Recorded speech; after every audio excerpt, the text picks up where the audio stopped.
13장 1절부터 13절까지 제가 한 절 여러분 한 절 듣도록 합니다.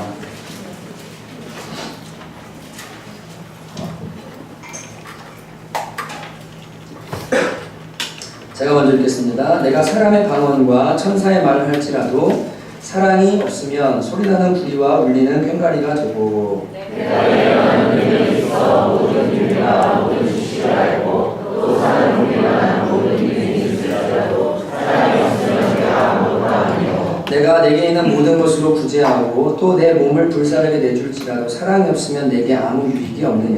사랑은 오래 참고 사랑은 오래 하며 시기하지 아니하며 사랑은 사랑하지 아니하며 불만하지 아니하며 무례히 행하지 아니하며 자기의 유익을 구하지 아니하며 성내지 아니하며 악한 것을 생각하지 아니하며 우리를 기뻐하지 아니하며 주와 함께 기뻐하고 모든 것을 참으며 모든 것을 믿으며 모든 것을 바라며 모든 것을 견디느니라. 사랑은 언제까지나 떨어지지 아니하되 예언도 패하고 방언도 놓치고 지식도 패하리라. 우리는 부분적으로 알고 부분적으로 예언하니 온전한 것이 올 때에는 부분적으로 하는 것이 패하리라. 내가 어렸을 때에는 말하는 것이 어린아이와 같고 깨닫는 것이 어린아이와 같고 생각하는 것이 어린아이와 같다가 장성한 사람이 되어서는 어린아이의 일을 보려노라.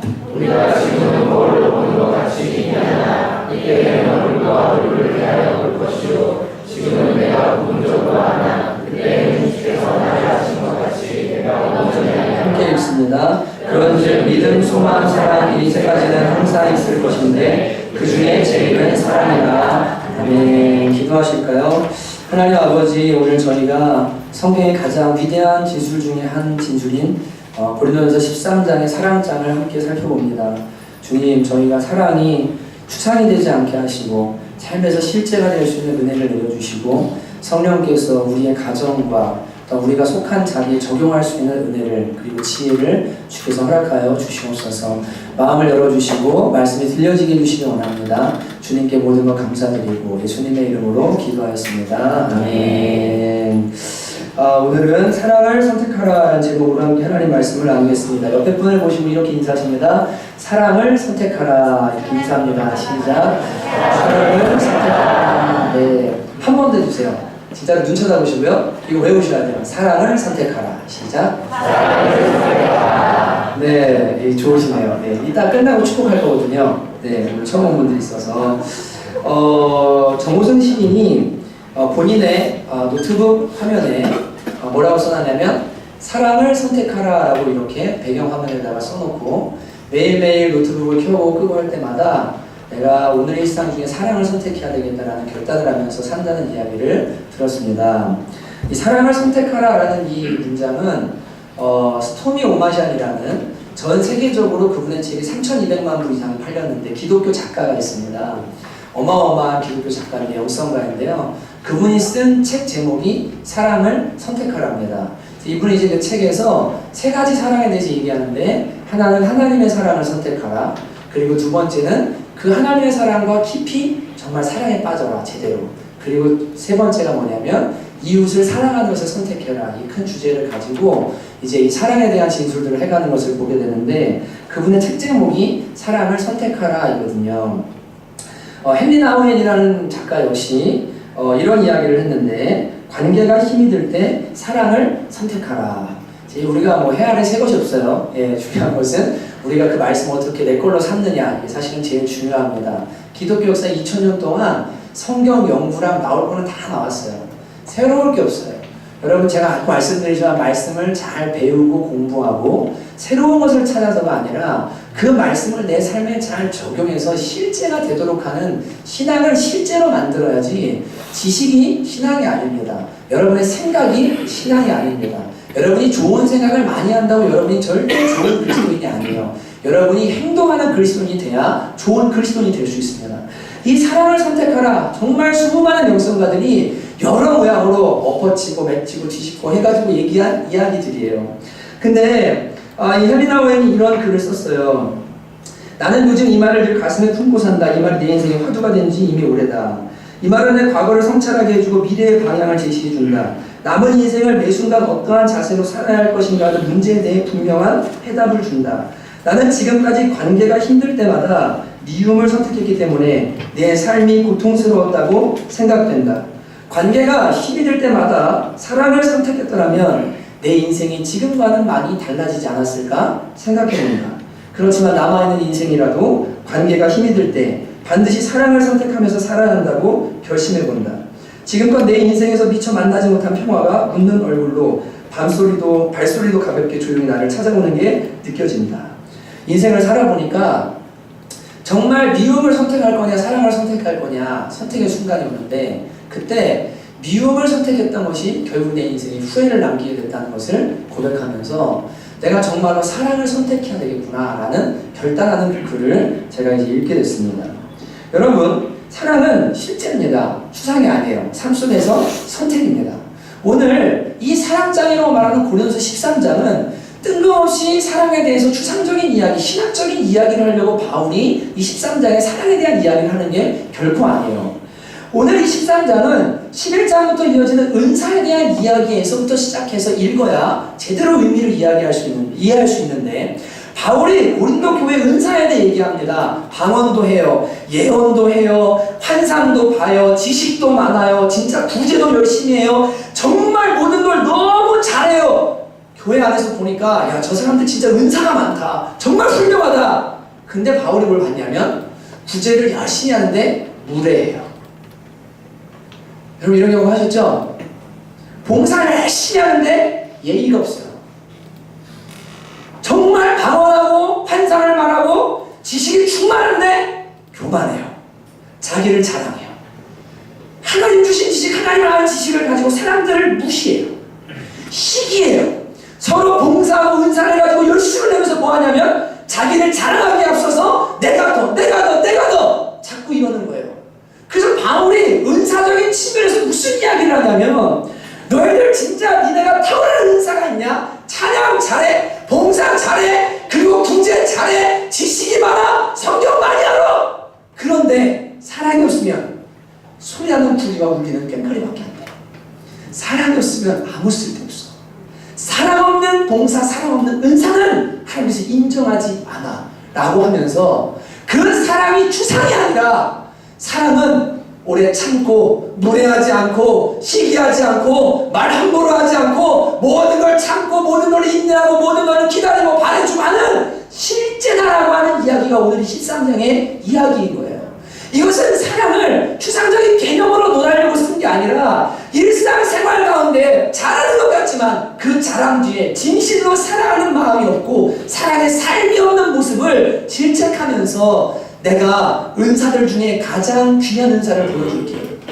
제일 좋은 은사가 뭔지를 보여줄게. 그것이 바로 사랑이다라고 이야기하는 것이 13장의 맥락입니다. 그래서 31절을 한번 보십시오. 여러분 12장 28절부터 31절까지를 같이 읽겠습니다. 12장 28절부터 31절까지 함께 읽습니다. 시작. 하나님이 교회 중에 몇을 세우셨으니 첫째는 사도요, 둘째는 선지자요, 셋째는 교사요, 그 다음은 능력을 행하는 자요, 그 다음은 병 고치는 은사와 서로 돕는 것과 다스리는 것과 각종 방언을 말하는 것이라. 다 사도겠느냐, 다 선지자이겠느냐, 다 교사이겠느냐, 다 능력을 행하는 자이겠느냐, 다 병 고치는 은사를 자이겠느냐, 다 방언을 말하는 자이겠느냐, 다 통역하는 자이겠느냐. 너희는 더욱 큰 은사를 사모하라. 내가 또한 가장 좋은 길을 너희에게 보이리라. 다 그런 은사를 가진 사람이겠냐? 근데 내가 제일 좋은 은사를 보여줄게. 그리고 이야기하는 거예요. 내가 사람의 방언과 천사의 말을 할지라도 사랑이 없으면 소리나는 구리와 울리는 꽹과리가 되고, 아무리 방언을 잘해서 기도를 막 열심히 해도요, 딱 돌아서서 관계 속에서 진짜 실제적인 사랑의 행위들이 없잖아요. 기도 많이 하고 뒤에 가서 사람 험담 많이 해요. 기도 많이 하고 뒤에 가가지고 말로 사람들 평가하고 다녀요. 이러면 지금 뭐라고 하시냐면 소리나는 구리와 울리는 꽹과리가 된다는 거예요. 아무 힘이 없다는 거예요. 내가 예언하는 등에 있어 모든 비밀과 모든 지식을 알아도 하나님을 아는 지식, 이 예언이라는 것은 미래를 말하는 것은 아주 조그만 부분인데 하나님께 받아 말하는, 하나님께로부터 오는 지혜와 영적인 지식이 있어서 성경을 해석할 줄 알고 성경의 지혜를 알고 모든 걸 다 알아도 신학 공부 많이 했어도 사랑이 없으면 아무것도 아니다. 아무 유익이 없다. 여러분, 그리고 뭐냐면 모든 산을 옮길 만한 믿음이 있어도 믿음이 좋아서 역사가 나타나요. 그래도 사랑이 없으면 아무 유익이 없다. 심지어 내가 내 몸을 구제하는데 불사르게 내줄지라도 사랑이 없으면 아무 유익이 없다. 근데 여러분 문제가 뭐예요? 어떻게 내 몸을 불사르게 내어주는 구제를 해요? 예수님 하신 것처럼 근데 사랑이 없을 수 있을까요? 이럴 수 있습니다. 그래서 바울이 뭐라고 하면 뒤에 나오는 사랑은 오래 참고 사랑은 온유하고 시기하자고 자랑하자고 교만하자고 이 얘기는 뭐냐면 하나님을 향해서 사랑, 이웃을 향해 사랑, 이 근본적이고 추상적인 사랑이 없음을 얘기하는 게 아니에요. 구제 많이 해도 무례한 사람이 있단 말이에요. 구제 많이 해도 자랑에 빠진 사람이 있단 말이에요. 구제 많이 해도 시기하는 사람이 있다고요. 온유하지 않은 사람이 있어요. 이런 사람들을 향해서 너희는 그 사랑이 추상이 아니라 삶의 실제가 돼야 된다. 이게 없으면 너희 가진 은사는 아무것도 아니다라고 이야기를 하고 있는 겁니다. 저희 아버지가 11년 전에 돌아가셨는데 간암으로 돌아가셨습니다. 잘 아시잖아요. 간을 8월 달에 이제 2015년인가 아니 2005년인가요? 암이 발견돼서 반절을 찾아내셨어요. 간을 절제 수술하셨습니다. 서울대병원에서 하셨는데 그리고 나서 이제 나으려고 아버님이 별별 방법을 다 쓰셨는데 한 3개월 좀 지났을 때 이제 남아있는 간에서 이 암덩어리가 0.5cm짜리가 있어가지고 그건 안 떼내도 되겠다 그랬는데 이게 15cm로 자라버렸어요. 다 먹은 거죠. 간을, 남은 간을. 근데 아버지가 너무 고통스러우시니까 저희 아버지가 뭐 살아야겠다는 생각보다도 더 오래 살고 싶어서가 아니라 너무 고통스러우니까 이 병이 낫고 싶어서 방법을 찾다가 어디 가시냐면 당진에 있는 그 어떤 기도원을 찾아가시게 됩니다. 근데 그때도 제가 이제 주일날 사역 끝내고 이렇게 있는데 어머니한테 전화 오셨는데 어머니가 막 다급하게 막 소리를 지르면서 야 큰일 났다고 막 이러는 거예요. 왜요? 그러니까 사고가 났대요. 무슨 사고가 났냐 그러니까 아버지가 이 간이 완전히 다 이제 가서 거의 막 혼수 상태도 막 어쩔 때도 오고 막 이런 상태로 왔다 갔다 하는 사이에 그런 찰나에 낫고 싶고 어디서 치유의 은사를 받았다는 기도원이 있고 거기 원장이 있어서 거기 가면 고칠 수 있다는 이야기를 듣고 아버지가 신랑 같은 희망으로 뭐 했냐면 그 아픈 몸을 이끌고 카니발 큰 차 있잖아요. 그거를 끌고 엄마를 태우고 운전을 하고 가신 거예요. 저희 엄마 운전을 못하니까. 요한이 불러서 가자고. 오늘 주일 지나고 월요일날 쉬는 날이니까 사역 끝나고 와서 데리고 가자고. 당신이 어떻게 운전하냐고. 아버지가 너무 급하니까 막 내려가신 거예요.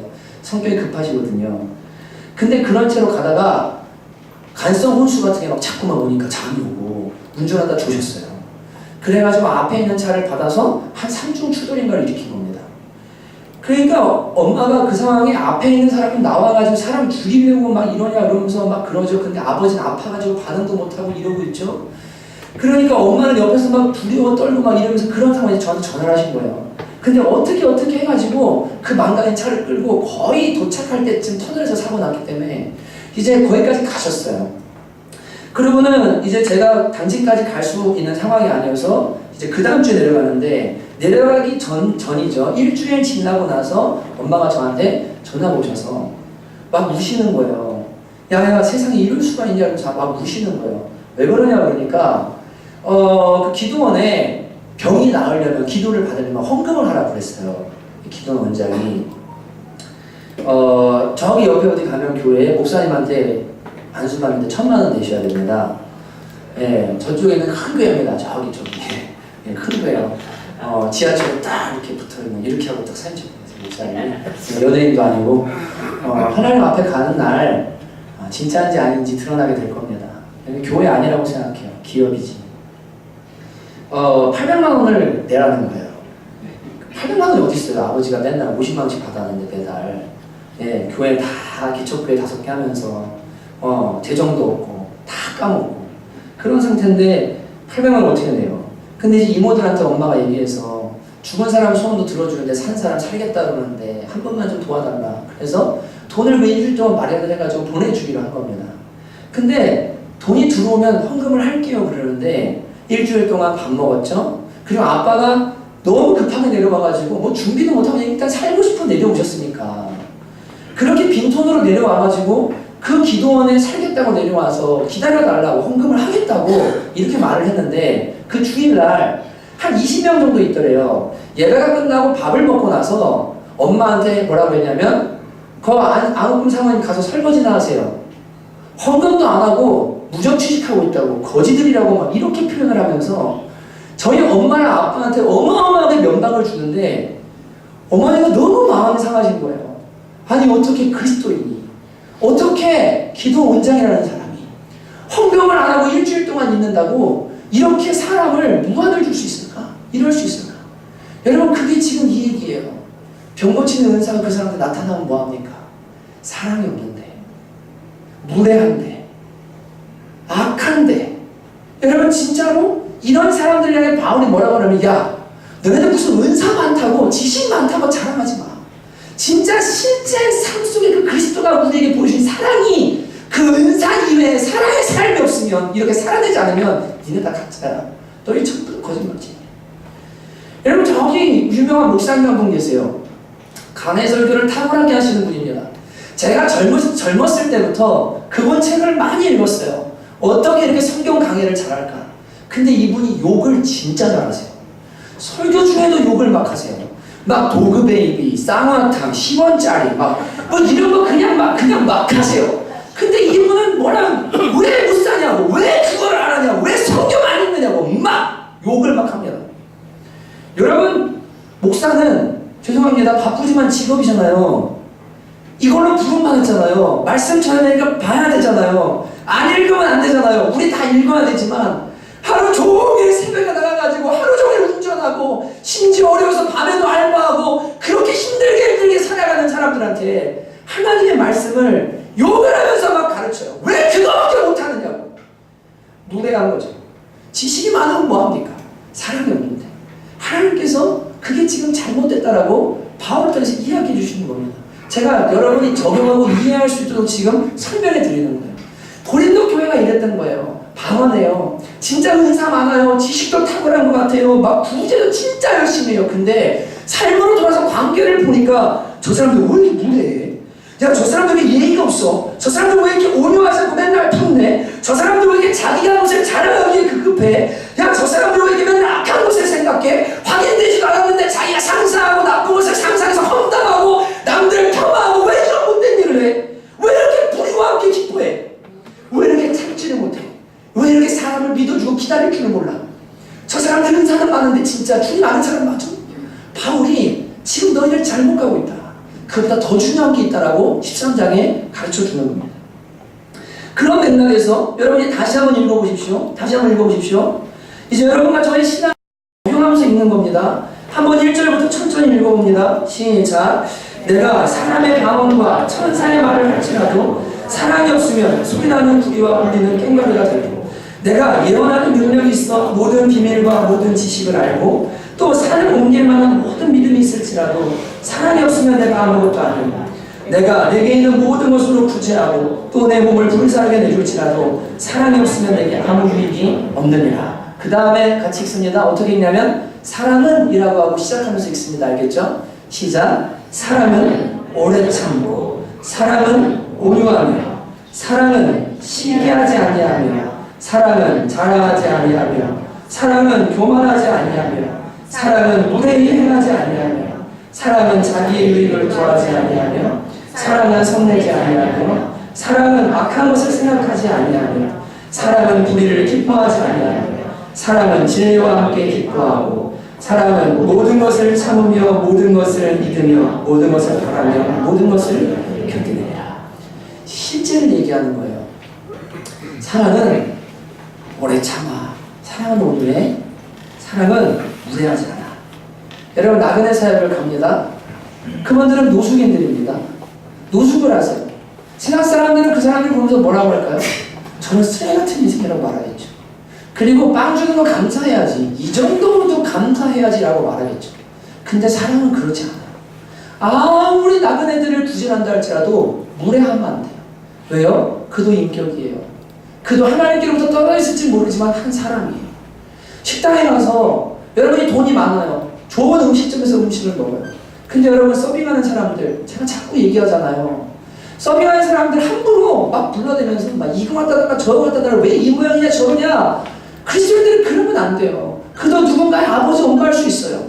그 그도 하나님의 자녀일 수 있어요. 무례하면 안 돼요. 예의를 갖춰야 돼요. 구제를 해도 예의를 갖춰야 돼요. 내가 갑의 위치에 있어도 뭐예요? 무례하면 안 돼요. 하나님을 섬기는 사람들은 이 사랑이 실제가 돼야 되고 삶의 인격이 돼야 되는데 이것이 이루어지지 않으면 추상적인 사랑이 아니라 그냥 나 하나님 사람을 사랑해요 라고 생각하는 게 아니라 정말로 이 안에서 이대로의 사랑이 이루어지지 않으면 그 모든 은사들, 모든 지식들, 모든 탁월함들은 아무것도 아니다라고 이야기하는 겁니다. 여러분, 그리스도인들의 가정생활에서도 잘 돌아보셔야 됩니다. 이제 오늘 이 말씀 나누면 우리가 추석이잖아요. 일주일 내내 가족들이랑 있을 거예요. 네, 가족들이랑 있겠죠. 근데 나는 그리스도인이에요. 하나님을 알아요.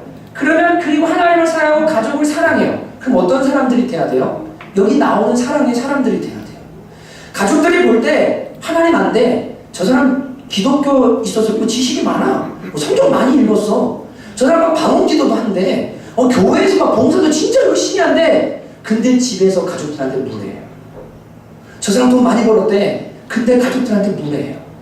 가족들한테 시기하고 자랑해요. 만나서 뭐 하냐면 정말 어렵고 힘든 가족들이 있는데 그들 생각하지 않고 나 잘된 것만 자랑하는데 정신이 없어요. 전혀 신경 쓰지 않아요. 정말로 사람들이 실수하고 잘못하면 참아주고 바래주고 소망하고 잘 될 거야. 이래야 되는데 판단하고 쟤는 안 돼. 어우 저 집안은 글렀어. 야 쟤는 있잖아 소망이 없어. 예수 믿는 사람이 이렇게 하면 우리가 가진 모든 것이 아무 의미가 없어진다라고 지금 말씀하시는 겁니다. 왜 이 말씀을 돌아가셔서 이대로 하셔야 돼요. 사랑은 뭐예요? 오래 참아요. 사랑은 온유해요. 사랑은 시기하지 않고 자랑 안 해요. 교만하지 않아요. 무례히 행하지 않아요. 화내지 않아요. 성내지 않는데요. 자기 유익만 구하지 않아요. 이런 모든 것을 가정생활 가운데 가져가서 뭐 하냐면 실제가 되도록 만드는 게 우리의 신앙이 돼야 됩니다. 제가 이제 어저께 결혼식을 가면서 아주 또 재밌는 일이라면 그래요. 재밌는 일이죠. 재밌는 일이 있었어요. 이제 간만에 차량이 이렇게 잘 안 맞아가지고 코드가 제가 이제 운전을 우리 가족이 타고 가고 올 때는 이제 성민전 전사님과 수진 선생님이 시간이 맞아서 제 차를 이제 운전하고 같이 이제 집에 오게 됐습니다. 그때 가는데 기진이랑 기범이가 뒤에 타고 제 아내가 옆에 타고 근데 저희 기범이는 이제 어떤 재밌는 게 있냐면 어려서 저를 닮기도 했고 또 제 아내를 닮기도 했어요. 이제 기범이는 약간 좀 이렇게 실수를 많이 하는 편이에요. 근데 얘가 목표를 딱 보면 그거를 하려고 뭐 하냐면 나머지 거 옆에 거를 생각 안 하는 사람 있잖아요. 뭔지 아시죠? 그래서 제가 그랬거든요. 저도 저거 보고서 와 신난다 막 달려가서 걸려 넘어져요. 뭐 옆에 있는 거 깨뜨려요. 이런 걸 해요. 근데 이게 저의 약점과 제 안에 약간 허당기 있는 그 매력이 함께 딱 합쳐지면서 기범이 안에서 글대화가 됐어요, 진짜. 근데 얘는 어떠냐면 밥을 같이 먹어요. 그럼 내가 항상 물을 많이 얻거든요. 제가 말합니다. 그러다 물 엎을 것 같아. 그럼 제가 말합니다. 얘가 아빠 오늘은 절대 안 엎을 거예요. 그리고 5초 뒤에 엎어요. 네, 늘 이런 식이에요. 오늘은 절대 안 흘릴 거예요. 그랬는데 막 흘려요. 그럼 어떻게 하지? 눈치 봐.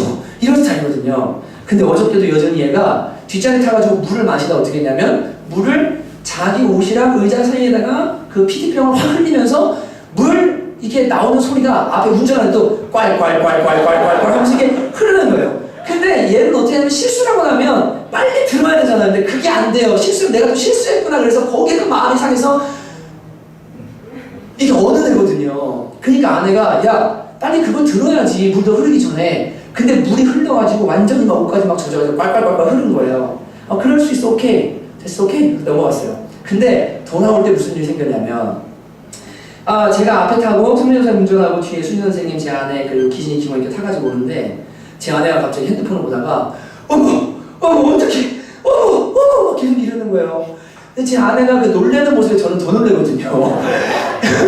여러분들 그런 거 있으시죠? 와이프가 집에서 갑자기 어머! 소리를 지르는데 왜 가봤는데 뭐 바퀴벌레 아니 막 왜 그랬는데 뭐 별거 아닌 이런 일들 그런 경우 있잖아요. 막 이런 일들이 제 아내한테 되게 많아요. 저는 소리를 내면 일단 제가 많이 놀래요. 근데 아내가 뒤에서 갑자기 어머 어떡해 어머 계속 이러는 핸드폰을 보면서 제가 너무 놀래가지고 여보 왜 그래? 북폭 일어났어? 제가 너무 진지하게 핸드폰 보면서 막 놀래니까 여보 북폭 뭔지 모르세요? 미국이 북한 폭격하는 거예요. 예, 북폭이 일어났어? 우리 모르는 사이에 무슨 전쟁이 일어났어? 무슨 참사가 일어났어? 여보 왜 그래? 무슨 큰일이 일어났어? 제가 물어봤는데 아내가 이렇게 말했어요. 여보, 핸드폰이 결제가 돼가지고 10만 원이 넘었어. 에? 무슨 얘기야? 그랬더니 기범이한테 핸드폰을 줬어요. 저희가 이제 핸드폰을 아이한테 어떻게 하냐면 너무 이 아이가 핸드폰을 못 다루는 것은 또 문제가 있으니까 좋은 게임, 퀴즈 맞히는 게임 이런 것들을 잘 선별해서 아이가 핸드폰을 가지고 놀도록 이렇게 해줍니다. 근데 이 아이가 그 노는데 거기 이렇게 뭘 문제를 풀고 나면 다음 아이템을 구입하시겠습니까? 얘가 한글을 잘 모르잖아요. 아이템이 뭔지 모르잖아요. 일단 이 게임을 해서 진행이 됐으니까 오케이 눌러요. 4,500원. 계속 퀴즈를 풀어요. 다음번에 또 다음 아이템을 사시겠습니까? 오케이 14,500원. 오케이 6,000원. 오케이 5,000원. 계속 눌러가지고 10만원이 넘은 거예요. 10만원 넘었어요. 제 아내가 한번 비밀번호를 저장해가지고 저장을 눌렀더니 그냥 오케이만 누르면 결제가 되는, 필요한 거 있으면 제 아내 핸드폰을 가져가서 구입하시죠. 네, 이런 사태가 된 겁니다. 차를 타고 가는데 뒤에서 아내가 어머 옆에 기범이 앉아있어요. 어머 10만원이 결제됐어요 여보. 그럼 이제 보통 가정의 상황을 제가 드릴게요. 이러면서 애한테 막 화를 내겠죠. 그럼 어떻게 해야 될까요 그때? 얘가 몰라서 실수했는데 그때 사랑을 선택한 거야. 우리 시간이 신재니까 화가 나죠. 혼내고 싶죠. 애가 몰라서 그런 걸. 그럼 어떻게 합니까? 걔한테 막 뭐라고 나를 당장 막 가져와 막 이러면서 너 가가지고 이 자식 알바 내 딸을 봐 이러면 되나요? 얘가 벌써 쫄아가지고 뭐라고 하냐면 엄마 다 모아둔 거 26,000원. 옆에 있는 기진 엄마 이번 추석에 용돈 안 받을게요. 제가 그랬어요. 야 용돈 안 받는 게 아니고 할머니 할아버지한테 가가지고 앵벌이를 하더라도 많이 받아와야지. 10만원을 채워주는데 얘가 막 쫄아가지고 막 이러고 있는 거예요. 그때 어떻게 해요? 사랑을 선택하는 거예요. 제 마음에도 뒤를 한번 찔러보면서 이렇게 할까 하다가 아유 애가 몰라서 그러면 어떻게 하냐, 이해해줘야 되겠다. 그리고 어떻게 합니까? 넘어가요. 그러면서 조금 시간이 지나고 차 타고 가다가 제가 그랬어요. 야 너 엄마 아빠 참 좋은 엄마 아빠야. 다른 가정에서 벌써 너 그냥 이랬는데 진짜 완전 좋은 엄마가 났어. 그리고 아빠가 주님 만나서 변화받고 널 낳은 거를 감사하게 생각해. 그랬더니 갑자기 얘가 하는 말이 엄마가 변호사셨어요? 네. 그러면서 열심히 이렇게 집으로 왔어요. 실제예요, 실제. 실제입니다. 저희 아들이 약간 좀 허당기 있거든요. 여러분 제가 왜 이런 얘기 하냐면요, 진짜 신앙은 실제거든요. 그런 순간이 오죠. 그때 뭐 하냐면 사랑을 선택하는 거예요. 내가 분노할 거냐 아니면 내가 사랑할 거냐. 남편이 무례하게 할 수 있어요. 근데 여러분 나도 무례하게 하면 무례함은 무례함을 낳아요. 폭력은 폭력을 낳아요. 계속 악순환을 불러일으켜요. 주님이 그걸 아세요. 십자가에 생명을 내어준 사랑이 아니고는 사람들이 변할 수 없다는 것을 주님 아시기 때문에 주님이 자신을 내어주셨거든요. 무례하게 해요. 난 주님의 사랑을 알잖아요. 사랑은 무례히 행치 아니하고. 너는 나한테 무례하냐? 그래도 나는 예의를 갖춰서 대하겠다. 넌 나한테 화내냐? 나는 사랑으로 대하겠다. 자꾸 실망시켜요. 모든 걸 참고, 모든 걸 바라고, 모든 걸 믿고, 모든 거를 기다려줄 수 있는 사랑. 하나님이 나를 그렇게 사랑하셨으니 나도 그렇게 반응하겠다. 이게 추상이 아니라 실제가 되도록 하라고 바울이 우리에게 가르쳐주고 있는 겁니다. 여러분 돌아가셔서 그렇게 하실 수 있기를 주님의 이름으로 축복합니다. 사랑은 어떤 개념이 아닙니다. 사랑은 실제 오래 참는 거예요. 사랑은 정말 온유하게 반응하는 거예요. 시기하지 않는 거예요. 자기를 높이고 자랑하지 않는 거예요. 사랑은 무례히 행하지 않고 예의 바른 거예요. 사랑은 자기 유익만 구하는 게 아니에요. 타인의 유익을 구하는 거예요. 사랑은 성내지 않는데요. 사랑은 악한 것을 생각하지 않는데요. 저거 죽어버렸으면 좋겠다. 저거 나가서 안 뒤지나? 진짜 저거 그냥 두고 나가고 넘어져가지고 다쳤으면 좋겠다. 이런 악한 거. 또 또 막 진짜 이런 일 안 한다는 거예요. 좋은 것만 생각해. 불의를 기뻐하지 않아요. 진리와 기뻐해요. 모든 걸 참고 모든 걸 믿어줘요. 실수할 수 있어요. 그러나 뭐예요? 모든 것을 믿어주기로 결정해요. 그리고 모든 것을 바래요. 잘할 거라고, 성장할 거라고, 아름다워질 거라고 소망을 품어요. 그리고 모든 걸 뭐하냐면 견뎌요. 이게 우리가 해야 될 삶 속의 사랑이다라고 가르쳐주는 겁니다. 옆에 분 모시고 인사하십시오. 이렇게 사랑하겠습니다. 인사합니다. 시작. 이렇게 사랑하겠습니다. 네, 진짜로 이렇게 하셔야 됩니다. 그러면서 바울은 우리한테 가르쳐주기를 사랑이 얼마나 멋지고 아름다운 것인지 그리고 영원한 것인지에 대해서 그 가치를 다시 한번 가르쳐주는데, 사랑은 언제까지나 떨어지지 아니하되 예언도 패하고 방언도 고치고 지식도 패하리라. 잘 들으셔야 됩니다. 예언도 패하고 방언도 패하고 지식도 뭐예요? 다 패한대요. 그게 다 희미해질 때가 온대요. 정말로 이제 안개와 같이 잡으려고 해도 안 잡아지는 때가 온다는 거예요. 언어의 의미상 부분적으로 알고 부분적으로 이어가나 온전한 게 올 때는 부분적으로 하듯이 끝난대요. 이야기는 이겁니다. 우리가 은사가 많아요. 뭐 돈 많이 벌어요. 혹은 세상에 자랑할 거 많이 있어요. 탁월함이 있어요. 누군가에게나 다 있죠. 그런 탁월함이 시간이 지나면 나중에 그게 어떻게 되냐면 점점 패해진대요. 사라진대요. 그리고 부분적으로 하는 것이 온전한 게 오게 될 때는 다 사라져버린대요. 이 말은 우리가 아무리 은사가 많고 아무리 기도를 잘하고 아무리 성경을 많이 알고 아무리 탁월한 능력이 있어도 이건 다 부분적인 거라는 거예요. 온전한 게 아니라는 거예요. 그런데 하나님 오시는 그날, 주님 오시는 그날 진짜 완전한 게 오는데 이런 부분적인 것들 안에서 우리는 어린아이처럼 살아간다. 근데 완전한 게 오는데 그 완전한 게 왔을 때 남아있을 게 뭐냐? 바울이 이렇게 말해요. 믿음, 소망, 사랑 세 가지는 영원히 있을 것인데 그 중에 제일이 뭐냐면 사랑이다라고 고백합니다. 이유가 뭘까요? 여러분 신앙생활에서 믿음도 천국 가는 믿음, 예수님이 나를 위해 십자가에 죽으신 믿음, 하나님 나를 변호사 사랑하는 믿음, 영원한 천국에 들어가고 나면 그때 믿음이 필요 있을까요? 없을까요? 없어요. 믿음으로 기도해야 될 이유도 없어요. 소망, 천국 갈 소망, 영원하게 될 소망, 이 소망이 그때 다 이루어지기 때문에 더 이상 소망도 남지 않아요. 뭐만 남아요? 사랑만 남아있거든요. 하나님 나라는 사랑의 나라예요. 그러니까 잘 들으셔야 됩니다.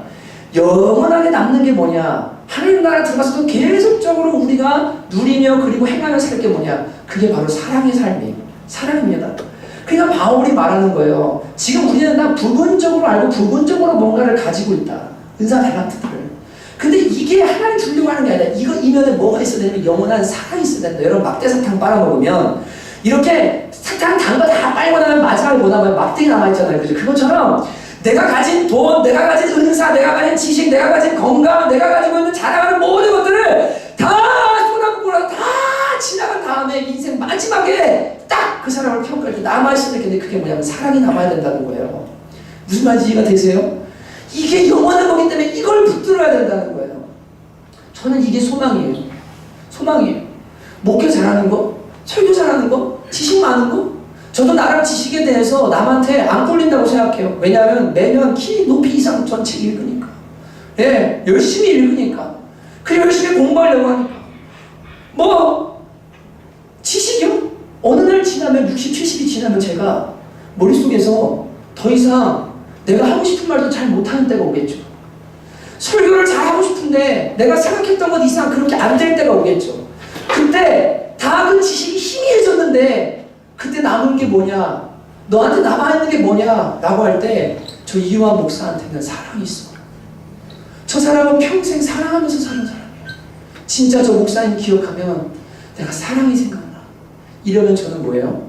영원한 걸 붙들었고 성공한 사람이에요. 성공한 사람. 돈 많이 벌어요. 근데 무례하고 사랑이 없어요. 여러분 그 돈 영원한 거 아닙니다.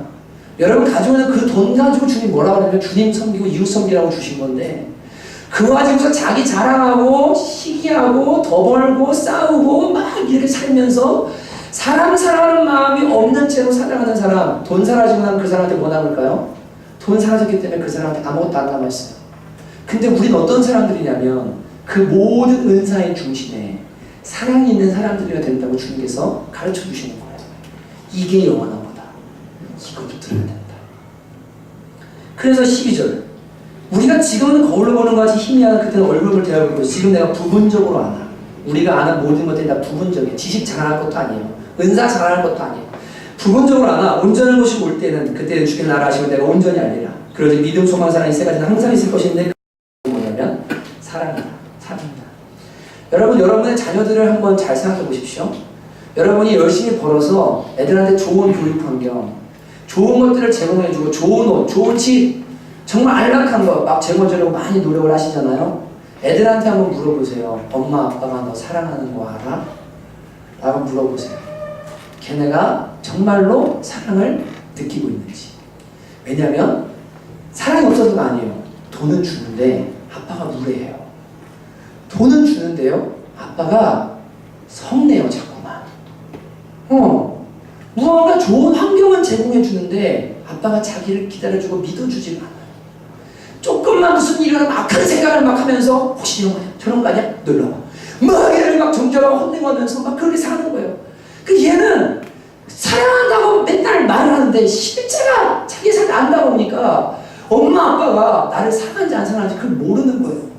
여러분 이게 우리에게 요구하는 하나님의 삶이 아니라 여기 나오는 사랑은 이라고 말하는 이 모든 내용들이 내 인격이 되고 삶이 돼서 진짜로 사랑이 흘러가는 그러한 삶을 살기를 주님께서 원하시는 겁니다.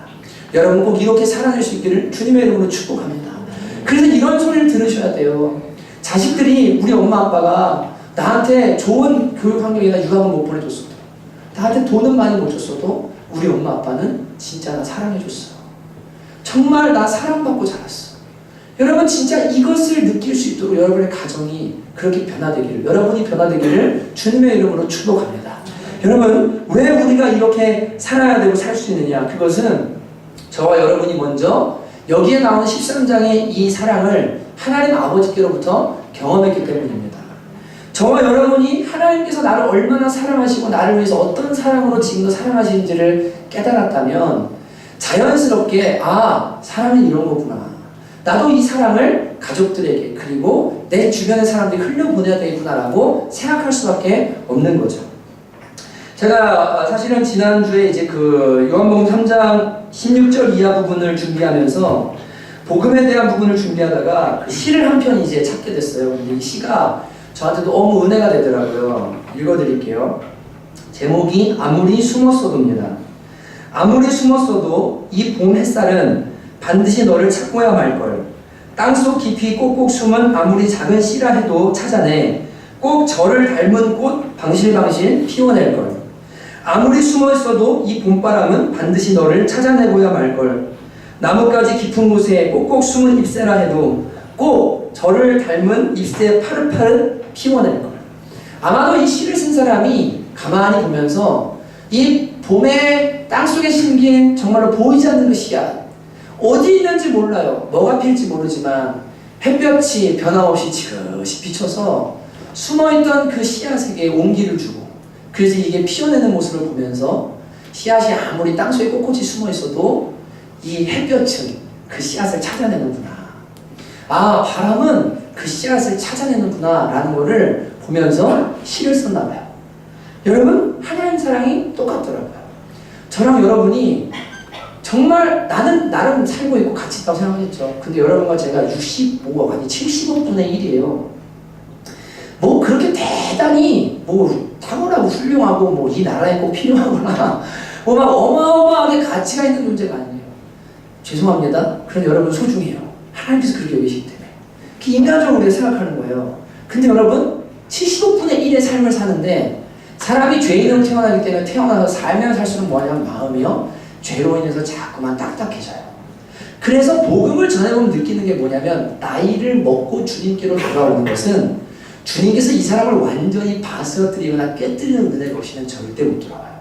왜냐하면 사람의 성향 자체가 죄로 인해서 자기중심적인 이기적이기 때문에 살면 살수록 선입견, 편견, 자기 주관, 그리고 이기심, 그리고 모든 죄악에 점점 마음이 딱딱해지기 시작해요. 그래서 정말 복음이 들어갈수록 틈이 안 생깁니다. 살면 살수록 뭐냐면 죄만 짓는 거예요. 살면 살수록 마음이 딱딱해지고 옹졸해지고 옹색해지고 인색해지고 진짜 나빠지는 거예요. 이게 인간이에요. 여러분 내가 그냥 살면 살수록 내가 인격이 좋아진다 착각하지 마십시오. 살면 살수록 세상에 상처받고 죄인들이랑 같이 어울려 살면서 점점 더 마음은 좁아지고 이기적으로 변하고 악하게 변하는 게 인간일 수밖에 없습니다. 그런데 하나님께서 그냥 그렇게 범인으로 살아가던 우리를 만세 전부터 택하셔서 어느 날 보고 있다가 땅 속에 숨겨있듯이 꼭꼭 숨겨져 있었는데 사랑하셔서 뭐 하시냐면 부르세요. 그리고는 생명을 주세요. 그리고는 은혜를 주시고 복음을 듣게 하셔서 영혼을 살려주시고 하나님께로부터 오는 은혜를 맛보게 해서 뭐 하냐면 점점 자라나게 하셔서 멋있는 신앙 인격을 가진 사람들, 예수님 닮은 사람으로 점점 변화시켜 가십니다. 주님이 우리한테 하신 그 은혜들을 생각하면 가만히 한번 추억해 보세요.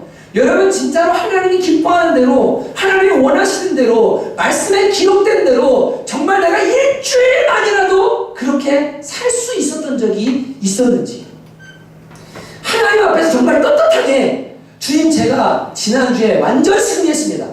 진짜 하나님 보실 때 완전 승리했습니다. 이렇게 말할 수 있는 한 주, 아니 하루라도 하나님 앞에 있는지 한번 돌아보십시오. 결코 없습니다. 근데 하나님께서 어떻게 하셨냐면요, 저희를 사랑하기로 작정하신 다음에 그냥 오래 참으시는 거예요. 그리고 온유함으로 우리를 대하시는 거예요. 그리고 모든 걸 뭐 하냐면 믿어주시는 거예요. 모든 걸 참아주시고 모든 걸 바래주시고 모든 걸 견디면서 우리를 그렇게 사랑해 주시는 거예요. 그 사랑이 있었기 때문에 지금 내가 오늘에 이르구나라는 것을 우리는 깨닫게 됩니다. 여러분, 저와 여러분이 이것을 진짜로 알고 깨닫게 되면, 그리고 이 사랑은 그냥 주어진 게 아니라 하나님의 아들 예수 그리스도가 십자가에 죽으심으로 말미암아 나의 모든 죄를 대신해서 그분이 죽으셨기 때문에 내가 하나님의 자녀 될 수 있는 권세를 가져서 하나님의 사랑을 받을 수 있는 존재가 됐다는 사실, 여기에 대해 분명한 깨달음과 인식, 그리고 이 감각이 생기기 시작하면 자연스레 사랑은 이런 거구나. 왜요? 하나님께로부터 받은 사랑을 내가 알기 때문에. 이게 뭔지 아니까. 그래서 성경은 우리한테 이렇게 가르쳐줘요. 제가 요한 1서 말씀을 여러분에게 읽어드리겠습니다. 어느 때는 하나님을 본 사람이 없을 때 만일 우리가 서로 사랑하면 하나님이 우리 안에 거하시고 그의 사랑이 우리 안에 온전히 이루어지느니라. 하나님이 우리를 사랑하시는 사랑을 우리가 알고 믿었노니 하나님은 사랑이시라. 사랑 안에 거하는 자는 하나님 안에 거하고 하나님도 그의 안에 거하시느니라. 우리가 사랑하신 그 하나님의 사랑을 알고 믿었기 때문에 우리도 사랑하는 게 마땅한데, 사랑하는 자는 하나님을 아는 자다.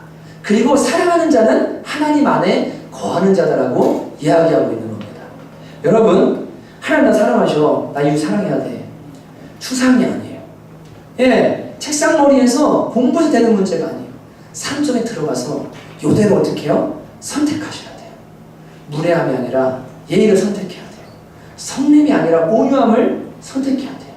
악한 생각이 올라올 때 선한 소망을 선택해야 돼요. 실제로 사랑을 선택하며 사는 겁니다.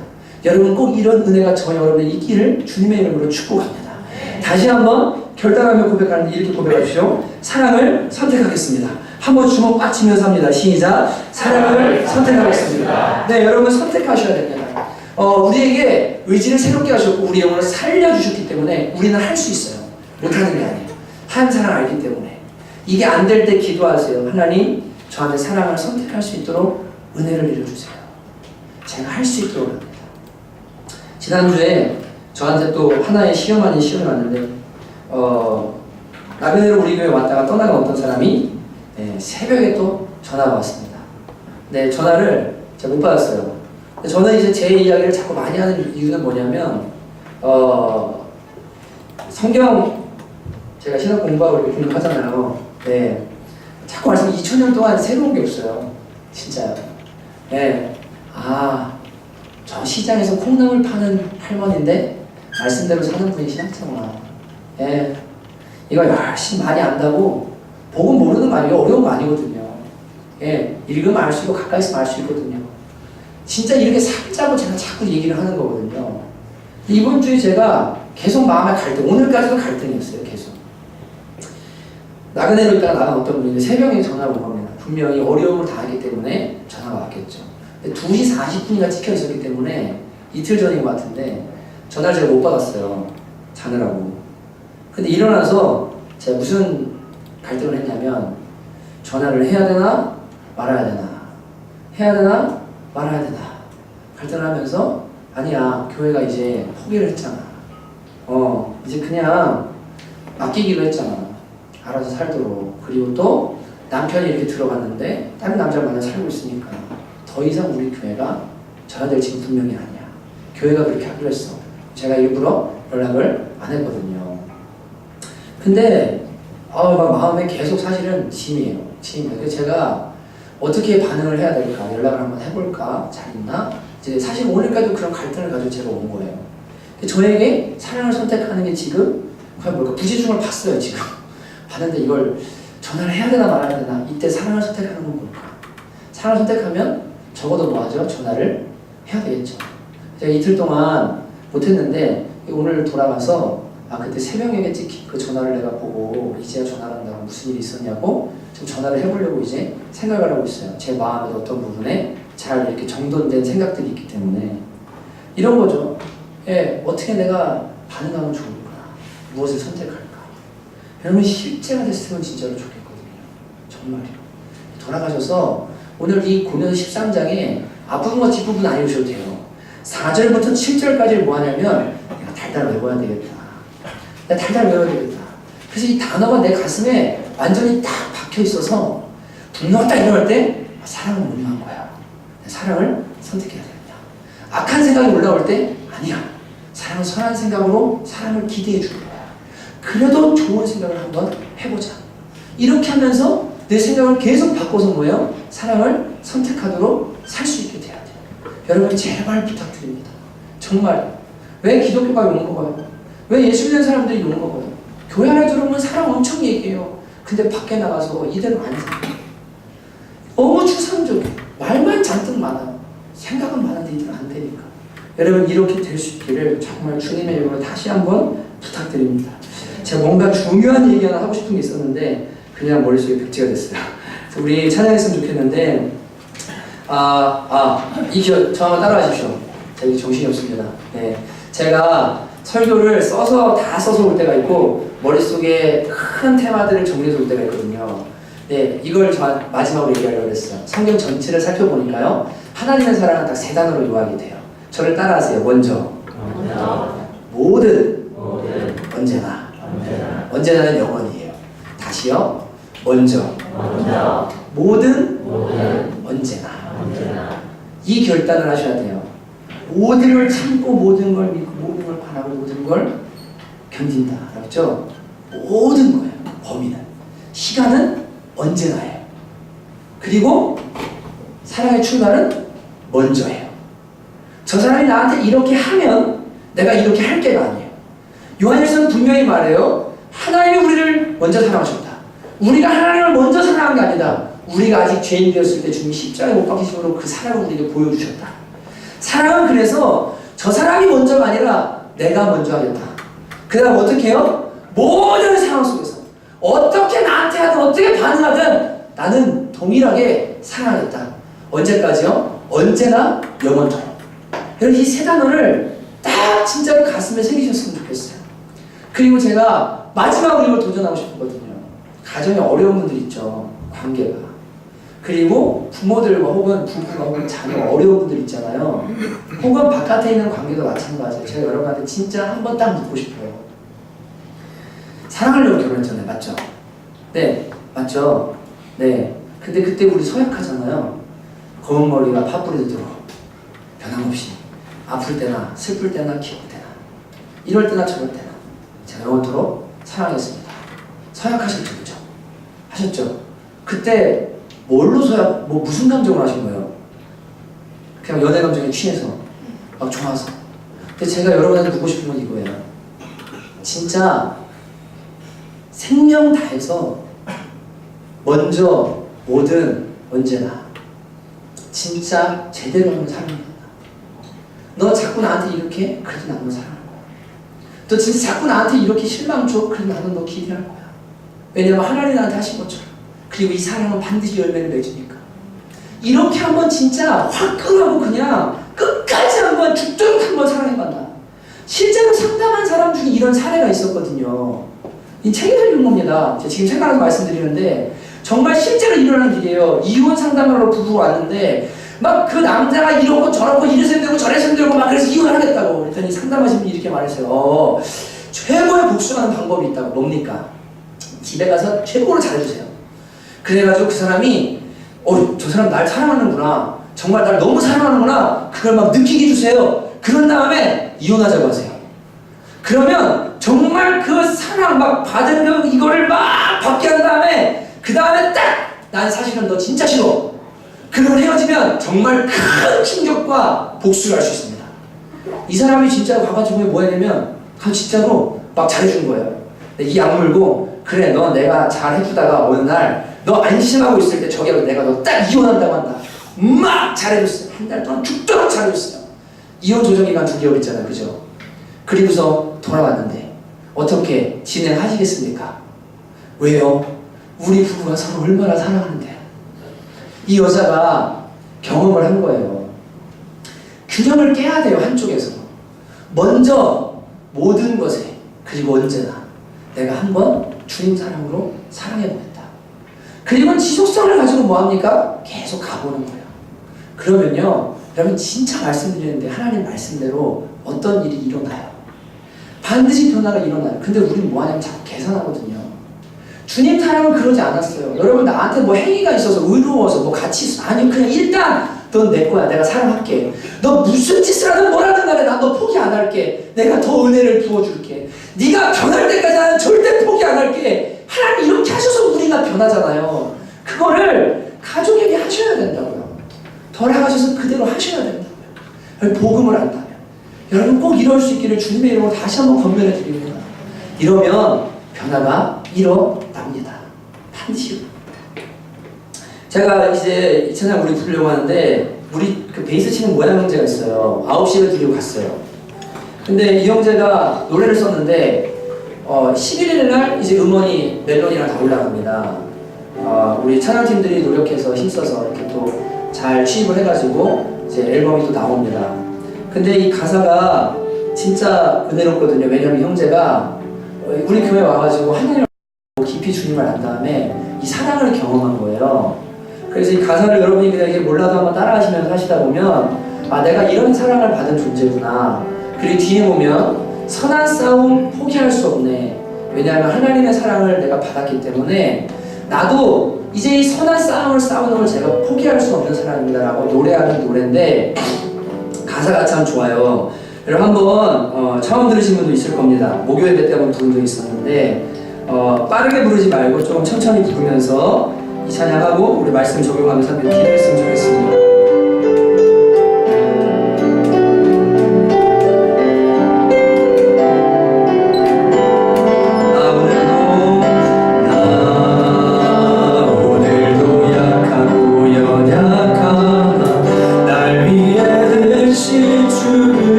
생명 다해 살아가시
것은 하나님께서 우리를 어떠한 사랑으로 사랑하셨는가 함께 좀 기억하며 기도하기 원합니다. 여러분과 저를 그분이 먼저 찾아주셨습니다. 그리고 불러주셨습니다. 그리고 우리의 어떠함 때문이 아니라 우리가 앞으로 이러저러한 사람이 될 것이기 때문이 아니라 그냥 사랑하기로 결정하였습니다. 그분이 먼저, 그리고 모든 상황 속에서 우리를 사랑하시기로, 언제나 영원토록 사랑하시기로 결정하셨습니다. 그래서 저와 여러분이 여전히 약하고 부족해도 주일날 주님 앞에 나올 수 있는 거예요. 지난주에 또 실패했고 하나님 마음에 안 들게 했을 수도 있지만 주님이 사랑하시기로 결정하셨고 그렇게 하시기 때문에 오늘도 은혜의 보좌 앞에 우리가 담대히 나갈 수 있는 겁니다. 우리가 어마어마한 사랑을 받은 사람이에요. 하나님, 제가 이 십자가의 사랑, 하나님 아버지의 마음을 먼저 깨닫게 되기를 원합니다. 나같이 가치 없고 무익하고 주님을 안다고 말하면서도 늘 죄짓기일 수 있는 나를 하나님 포기하지 않고 사랑하시며 모든 상황에서 끝까지 사랑하시는 건 주님의 사랑, 제가 먼저 깨닫게 되기 원합니다. 주님, 감사하게 하소서. 그리고 사랑을 또 흘려보낼 수 있는 저희가 될 수 있도록 도와주옵소서. 다시 한 번씩 함께 기도가 나가도록 하십니다. 하나님 아버지, 정말 감사합니다. 주님, 저희가 아버지 어떠한 사랑을 받았는가, 아버지 저희가 먼저 당신을 할 수 있기를 주님 원합니다. 나를 찾아주시는 주님, 하나님 아버지여, 지는 도야 세상의 죄악범의 저자를 건져내셔서 하나님 생명 주시고 은혜로 우리를 새롭게 하시고 아버지 주님 나를 살아주시고 여전히 주님 자리가 되기 위해 하나님을 맛보는 것을 실패하며 우리를 약함으로 주님을 우리가 살려하게 되지만 그러면도 포기하지 않고 우리를 아버지를 지금 나를 하나님 아버지 너무나 감사합니다. 하나님 아버지여, 저희가 이름으로 하나님과 함께 하시옵시고 하나님 아버지 하나님 하시는 주님, 모든 것을 참여, 모든 것을 바라며 모든 것을 기다리시는 주님의 사랑, 그 주님의 은혜, 아버지 것을 저희가 우리가 이렇게 저희를 사랑에 받아가니 아버지 저는 사랑하기를 원하오니 하나님 온전하게 사랑하시고 이 사랑이 나의 삶의 아버지 분명할 수 있도록 하나님 시간을 내어주시옵소서. 하나님 아버지 가슴에 시대로 도와주시고 사랑을 선택할 수 있는 저희가 되도록 저희를 도와주시기를 간절히 간절히 원합니다. 하나님 감사합니다. 주님 감사합니다. 주님을 가진 말씀 있습니다. 하나님 나를 주옵소서. 여러분 다시 한번 눈을 감으신 채로 이 뒤에 불 다 꺼주십시오. 자, 여러분의 말씀 읽어드릴 때 여러분 가슴에 새기시기 바랍니다.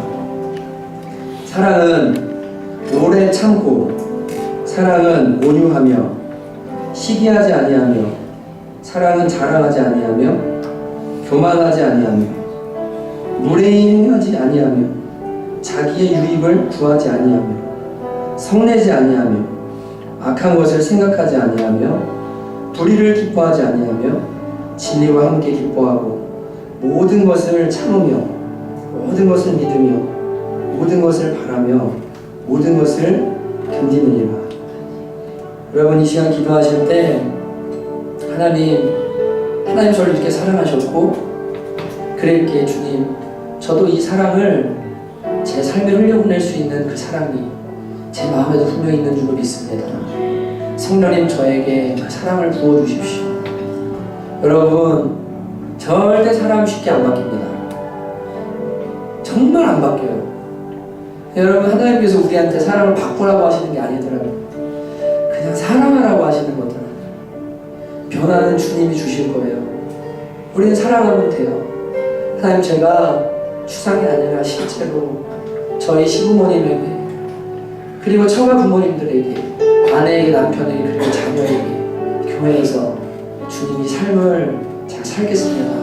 같이 한번 결단하면서 적용하며 한 번 더 기도하십니다. 하나님 아버지, 주님, 우리는 상대방에 따라서 내 사랑의 수위와 또 하나님 아버지 내가 어떻게 할지 이런 것들을 결정하고 계산하며 살아갑니다. 하나님 아버지, 그러나 주님께서 저희에게 하나님 원하시는 것은 정말 하나님 이 주님이 가주신 사랑, 하나님 아버지 어떤 하나님 탁월함이 아니라 우리 탁월한 이면에 남아있는 하나님의 사랑, 그것이 참기를 주님께서 이루기를 주시옵소서.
여러분 중에 부모님에게 무례한 사람들이 있습니다.